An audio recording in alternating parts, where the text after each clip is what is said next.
বালুচিস্তান পাকিস্তানের হৃৎপিণ্ড, কারণ বালুচিস্তানে যা খনিজ রয়েছে সারা পাকিস্তানে কোথাও নেই। তার 90% মেন পাকিস্তান নিয়ে না, 10% বালুচিস্তান পায়। মানে বালুচিস্তানের সম্পদ ভোগ করে পাকিস্তান, পাকিস্তান এবং পাঞ্জাব পাকিস্তান। বালুচিস্তানে একটা বিরাট রিজার্ভ পাওয়া গেছে লিথিয়ামের। Right.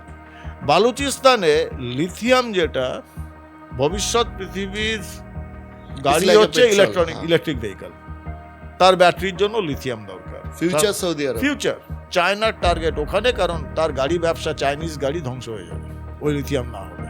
It was not a part of Pakistan প্রথমে। নো, ওরা দখল করেছে। তো নয়, তো জবরদস্তি। এবং ওরা তো বহুত মানে লেট 50s অব্দি বালুচিস্তান বলেছে আমরা পাকিস্তানে যাব না। ওদের সঙ্গে তো ধোকাধাড়ি করেছে, জিন্না থেকে শুরু করে ভুট্টো। কাশ্মীরকে নিয়ে ওরা যখন বলছে না কাশ্মীর ইন্ডিপেন্ডেন্ট হোক, তোমরা বালুচিস্তানকে কেন করতে দিচ্ছ? মানে বিরাট কনসেপ্ট ছিল ইসলাম খতরে পে হ্যায়, কাশ্মীরকে নিয়ে করছে। আরে ভাই, বালুচিস্তানে তো ইসলাম, বালুচিস্তানে তো মুসলমান, তাদের তুমি অমানবিক ভাবে তোমরা মারছো, অমানবিক অত্যাচার করছো লাস্ট 5-6 দশক ধরে। টার্গেট ওটাই লিথিয়াম এবং যাবতীয় নেম আ মিনারেল যেটা বালুচিস্তানে নেই। অথচ বালুচিস্তান সব থেকে দরিদ্র, সব থেকে অশিক্ষা, সব থেকে ভয়ঙ্কর অবস্থা।